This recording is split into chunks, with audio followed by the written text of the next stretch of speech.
Hi, welcome to the Subculture City podcast. I'm Mikey, and this is awkward because it's my first time doing it. We're here with Christina from Gouge, and we're going to talk about stuff. Okay. You can say like hi or whatever. Hi. Okay, so you play in a band called Gouge. How's that? It's pretty fun. Sorry. I don't know. It's Well, like, you guys went on a weekender last weekend, right? mm-hmm. Can you tell us about that? Yeah, we did it with Lipschitz and station cases from like the Tampa area. Mm-hmm. And we were supposed to have 3 shows. We did Odessa at Goat House, which was awesome. I've always heard good things about there, so we're excited about that. And we did Display in Gainesville, which is always fun. And then we came home and we're supposed to give them a show, and it got canceled. So Where were you supposed to play? we were supposed to do it at Roberto's house, but then he had like an emergency, so we moved it to Miami, and then all the Broward bands couldn't play anymore, so we had to cancel it, unfortunately. That sucks. Yeah. I'm stoked on the barn show because like Lipschitz is coming and Dude, they're so good. yeah, we lived at the Goat House for 5 days, like when we were Oh, on tour. really? Yeah, like our van like broke, and it was like I hate that fucking noise. It was like the first night we played Neptune in Tarpon Springs, and like our van broke down like right when we got off the highway in Tampa, and none of us had ever met Jack except for Terry met him like once for an hour, and Gabe met him because baseborn. But he like came and picked us up, and we went to the Goat House, and we were supposed to go like Tampa to Georgia, South Carolina, North Carolina, Tennessee, and back. But we had to cancel all those shows, and we lived at the Goat House for 5 days trying to fix our van. Oh, wow. Yeah. Seems like everyone is stopping by there, though, which is awesome. Mhm. Like putting it on the map. Yeah. I don't know. I'm stoked for Barnfest. I love those streets. But so you had Girl Hang Day yesterday, right? Yeah. How was that? Like, how'd that come about? Because I know you did before, and I know Kristen wanted to go, but Oh, yeah. yeah, we had like, I don't know, Disney on Ice.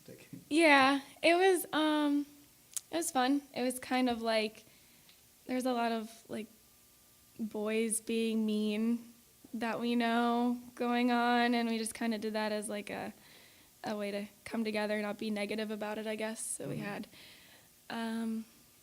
we went to Underground's Coffee House and played board games.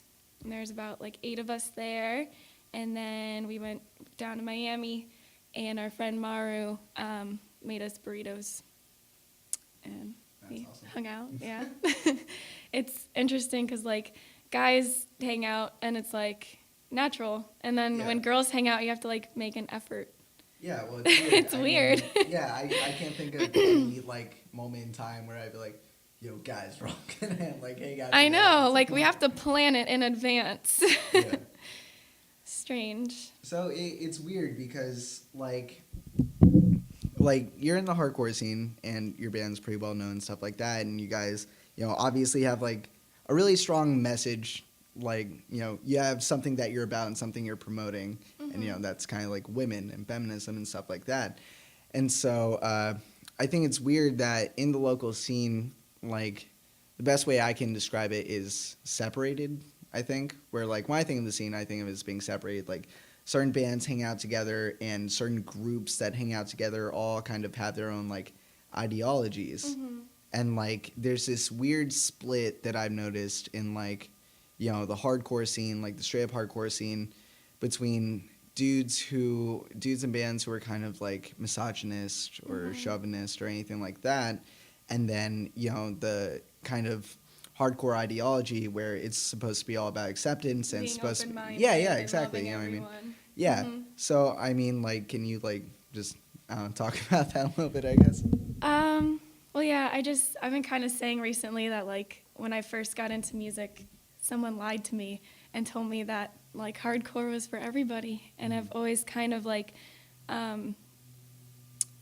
set the standards high for hardcore music specifically. And it's like, bands and like the people involved aren't really living up to those standards, and I don't really understand why. Our mission is kind of like to do what the hardcore mission is supposed to be about, and we don't understand why that's like weird or like interesting or different. Like everyone's supposed to be that way. Yeah. And we actually played a show a few weeks ago, and we played with like, it was a mixed genre show, and this kid in a ska band came up to me and Victor and was like, thank you for accepting me into your genre where I'm normally excluded.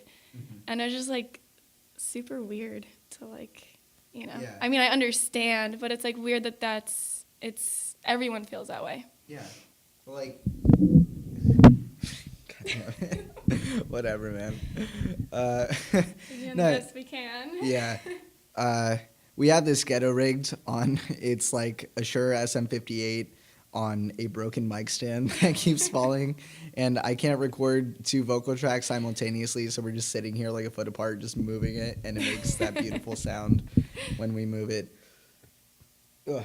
But yeah, like, because it's weird. I've been in the scene like not as long as you, but since like, I don't know, well, no, not to be like weird, like, I don't know, since like, you know, 05, 06 or something like that, where I just, because you're older than I am. Yeah. But like, I've always noticed that, like, in the hardcore scene down here, like, when we get the separation, it kind of turns into, if you want to listen to hardcore, there are all these kinds of expectations, like, you know. It's like rules. Yeah, there are like rules to it where, like, if I went to a hardcore show, I don't know, I would feel out of place without, like, some ironic, like, t-shirt and, like, shorts and, like, a fitted cap or something, you know, any of those, like, little standards that, like, that seem to be in place. I don't know, because I'm not as involved in it. Mm-hmm. But it's also, like, you know, more getting into is, like, people expect you to listen to certain bands and stuff like that. Yeah. Where, like, yeah, I don't listen to a whole lot of hardcore, but, like, I've listened to some hardcore and some I like and some I don't like, where, like, I like Gob and stuff like that, but, like, I couldn't even name, like, I don't know, one that people listen to that I don't like because I've heard it and didn't remember and just turned off because I didn't care about it. Right. Well, you still want to be able to go to a local show and care about genres that you might not, like, care about on a bigger scale. Mm-hmm. You know, you still want to be able to go somewhere and, like, maybe get turned on to those things or hear about different bands that you should be listening to. And there's, like, other genres, too, where I'm not very involved in, like, indie or stuff like that, but, like, I freaking love some local indie bands, and, like, you should just go somewhere, feel comfortable, and, like, experience things. It shouldn't be, like, guidelines. Yeah. Yeah, no, for sure. Also, like, when we're talking about that, it's kind of like, sometimes you'll see online or whatever, like, people doing some, like, posting somebody's pictures that they shouldn't be, like, you know, if they have a girl's, like, nude pictures that they shouldn't have, or anyone's nude pictures, and posting on the internet and, you know, kind of harassing women like that. And this isn't specific to, like, people in music. It's just people do that sometimes. Right. So, like, you know what I mean? And, like, they absolutely shouldn't. But, like, you know, what I like is you'll call that out and post it and, you know. Yeah. No, and it's the right way to go. Like, you know, all right, this person's being, you know, a piece of shit. We should stop that. Yeah. So, like, I don't know, what kind of, like, what are you hoping to achieve with that? And, like, I don't know, just talk about it, I guess. I don't know.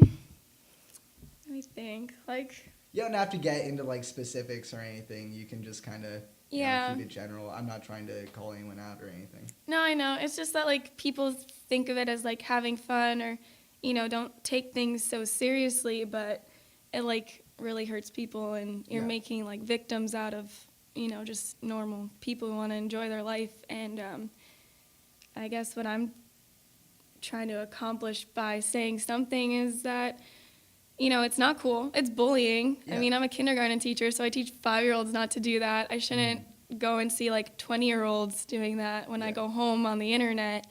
And it's like, you can't, like, stand back and just watch people get harassed and just let people know that there's, not like in a violent way, but there's a what's the word, like I just had it. There's like, let people know that there's a consequence for their actions. Like, we're not going to beat you up, but people are going to know about it, and like your name is going to be out there now, and just teaching other people that this is not okay. Yeah, got you. Yeah. So, I think that's really awesome, and I think it's cool that like your message doesn't really end like with your band. You know what I mean? Like you take it home with you, and it's awesome. It's weird because like I teach fourth grade or co-teach fourth grade. Yeah. So I definitely see it, like little kids go crazy. Like in my class, where do you teach? Or? It's at a charter school in Gotcha. Tamarack. Because I was co-teaching fourth grade at Pasadena Lakes Elementary in like Pembroke Pines, and I had a lower class where most of the kids were like troubled or you know what I mean, like just weren't moving at as quick a pace as the other students. But the kids in that class would like go crazy and they say some crazy things, and it's weird because you can kind of expect that of children where they don't really know right and wrong, and then Someone's you get teaching them. yeah, exactly. So and that goes back to the root of the problem where like this is something all adults should know and they don't, and then the cycle just kind of perpetuates itself. But so getting a little bit like deeper into the kind of feminist topic, sorry, like can you share your thoughts on like, do you know what radfem is? Yeah. Yeah, can you care to share your thoughts on it? Like I have my thoughts, but I want to know what you think. Well, like in what way? Oh, like I don't know. Just what do you think about it? Like, is it productive? Is it counterproductive? Points you may agree or disagree with, stuff like that. Well, I've actually been kind of asked this a lot lately. I don't know why, but It's because you're outspoken. maybe, I don't know. But I feel like I'm one person, I'm one woman, I'm one feminist, so it's hard for me to tell other people or comment on like the way that they behave because their experiences are different than mine. Yeah. I feel like lately a lot of guys are getting upset when a woman says that like they hate men or like some generalized comment like that, which I feel like is, that's a product of the way that they're treated in their life, and I don't think that it should be taken as like they hate you specifically, but more as like they hate what men do. Or what men have done. Or like they hate like the system, and they hate that like men sit by and like let this happen, and it seems like people are taking it as like a race of like who could say the meanest thing, and like you're hurting my feelings, but it's not really about that. It's like actually just about being heard. I don't know. No, that's a good answer. Like for me, I don't really have a problem with the radfem community as a whole. It's like everything has its extremes, right? Yeah. Where I don't know, I guess my pet peeve with everything is when people use the wrong like terminology to attribute things, where like I have friends who are, like ignorant, for lack of like a better word, but they're just ignorant and don't make a point to learn about the issue before they comment on it. So like to them, when they hear the word feminist, it signifies like, oh, yeah, like, oh, they hate men, but like, no, that's misandry. Like misandry is the fear, hatred, and distrust of men because they're men, right? And that's its own concept, and you can, you can talk about that concept critically or debate it or whatever, but it's nothing inherently to do with feminism. Right. You know what I mean? Where like feminism is about women's rights and women being able to do whatever they want without consequence. You know what I mean? Like just taking control of your own life and not having men rule it for you. And then misandry is like, just a very specific niche of like, I don't like men. Right. And I honestly think that that's fine to not like men. I mean, that's like a dangerous thing to say to like be taken seriously by men, but there's a lot of women out there. There's a lot of feminists, and I feel like when you hear like one that you don't agree with, you're just like, oh no, feminism is stupid. Yeah. Like they're all messed up. They're all sexist against men or something, and Well, I mean, yeah, you can. that's silly, but I don't know. But it's just there's like other people out there who, you know, maybe don't talk to the ones that are like mostly angry. Talk to the ones that will have like a conversation with you if you're willing to like change your mind or, you know, be open-minded about it. Yeah, like for me, like right now I'm able to understand like the irony that I'm a guy and I identify as a guy. I'm like, you know, hosting this podcast or whatever, talking about this, and like, you know, I recognize that there are some circles where they might immediately dismiss this because I'm kind of like facilitating the conversation, but I'm a dude. So, Right. you know, the idea is like I'm inherently contributing to the patriarchy and therefore, you know, shaping this conversation in whatever way. And like that's fine. That's a perfectly valid opinion to have, where like, you know, there are also different views as to whether or not like a guy can be a feminist, Right. where like versus ally or something. It's a lot of, you know, debates, and it's interesting. I like hearing everyone else's opinion too. I definitely don't agree with every feminist I've ever spoken to or read about, but I mean, we wouldn't have our band without 3 men making the music, and I've been criticized for that too, but it's like, this is a platform that I have available. Like, I've tried to start bands with other girls, or I've tried to reach out, and it didn't work. So this is what I have, and I'm doing the best that I can with it. And there's been, like, men in my life, too, where, like, I felt, like, really shitty, and I felt like I didn't belong in music anymore. And then, like, they say something at a show, and I'm like, oh, okay, like, I do belong here. So, like, men can definitely play an important role in, like, making women feel comfortable and having a place to talk. But I know. Gotcha. Yeah. Yeah, no, for sure. Like I said, I